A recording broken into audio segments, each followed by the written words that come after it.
Pero hanggang kailan mo siya papaniwalaan? Nabay pa yung ate mo. Ang totoo, kahit naman ako, hindi ko alam kung ano talaga nangyari sa ate ko eh.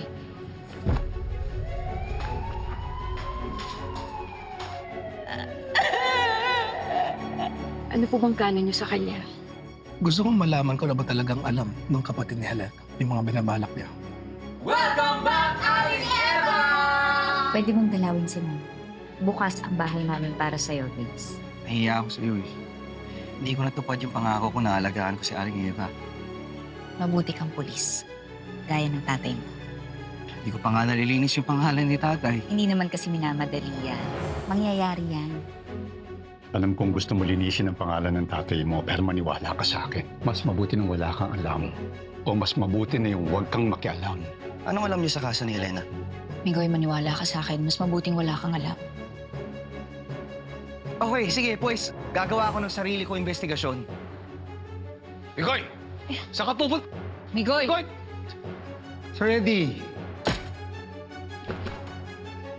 Kayo po ba si Charmel Perez? Andito po ako para malaman kung bakit pinatay si Juancho. They got me so frustrated. Thinking I can't make it. All the efforts that I put out, my ideas just get shut down. It's a shame dying, mananagot kayo. Ganda ganda at tuwing oras ng pambagan, ang mundo ko'y kagandahan, baby. Ganda, gandahan, ganda, gandahan, ganda, gandahan, gandahan ang puhunan. Ganda, gandahan. Eddie Imperial. Si Eddie Imperial ang pumatay kay Juancho.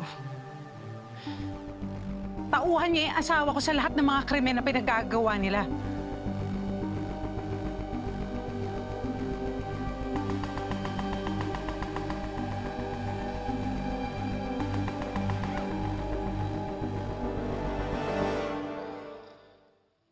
Naisip ko lang na baka itong Gardo Acero na to ang source ni Noreen tungkol sa totoong nangyari kay Helena. Yes, pero ayon sa official police records, suicide ang cause of death. So I'm sure yun din ang iniisip niya, Zero. Or pwede ring may alam siya sa totoong investigasyon. Isang lalaki ang natagpo ang patay sa isang dump site sa Pulang Sapa.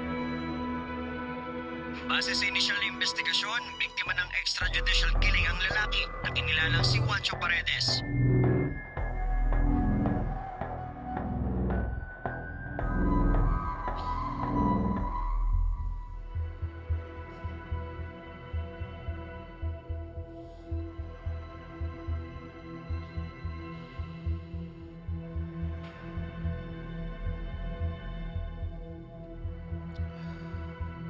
What can I say, Juancho?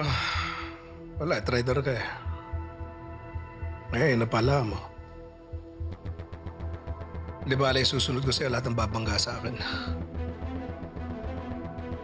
Makikilala din nila ang tunay na Eddie Imperial. Iniwan sa akin ni Juancho to. Sabi niya, sakali daw na may mangyari masama sa kanya, ito makakapagpatunay ng mga kasamaan ni Eddie Imperial.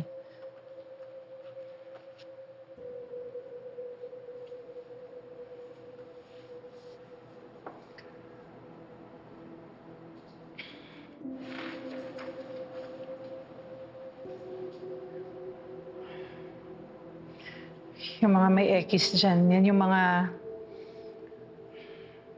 pinatrabaho ni Eddie kay Juancho. Sa'yo na yung folder na yan. Bahala ka na kung anong gusto mong gawin dyan.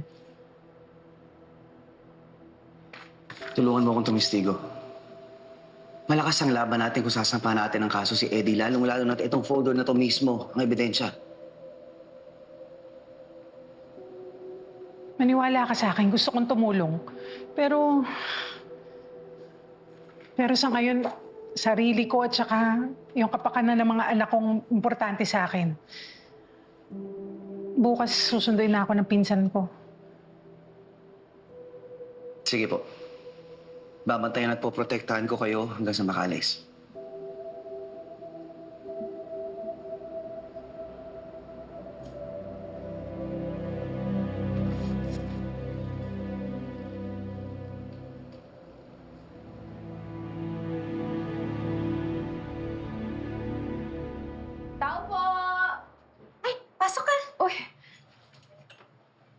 Noreen!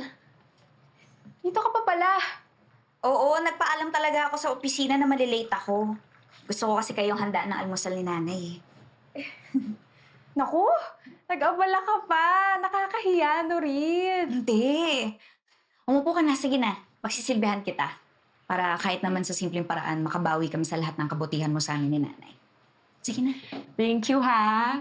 Sige. Pero, huwag mo na isipin yun. Yung mga kagaya ni Aling Eva yung dahilan kung bakit nagpapatuloy ang NGO sa trabaho. Salamat sa serbisyo niyo. Inintay talaga kitang dumating kasi may gusto kong itanong sa'yo eh. Medyo personal, okay lang ba? Ano yun?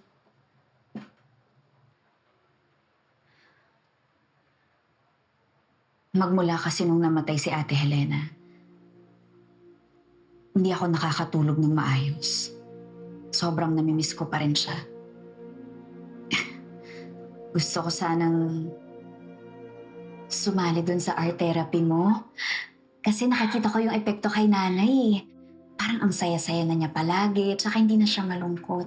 Oo naman! Talaga? Oo!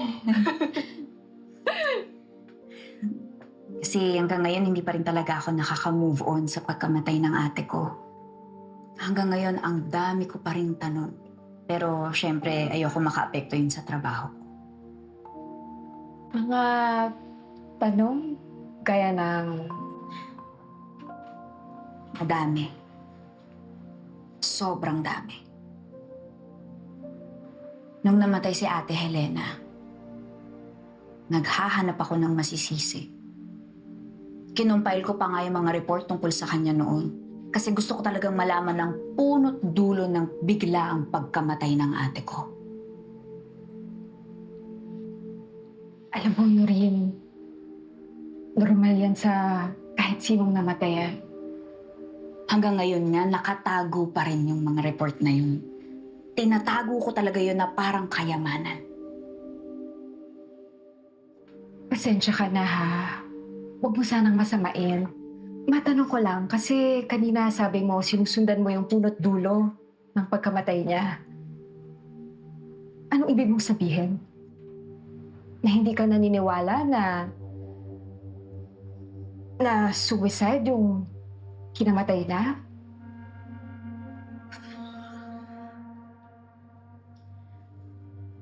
Hanggang ngayon kasi, hindi ko pa rin talaga matanggap na wala na si ate. At nakaya niyang gawin yun. Kaya ako pumasok sa Verma Beauty.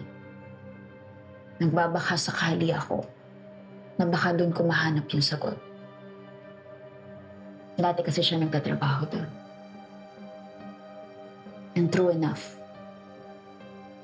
nahanap ko ang sagot.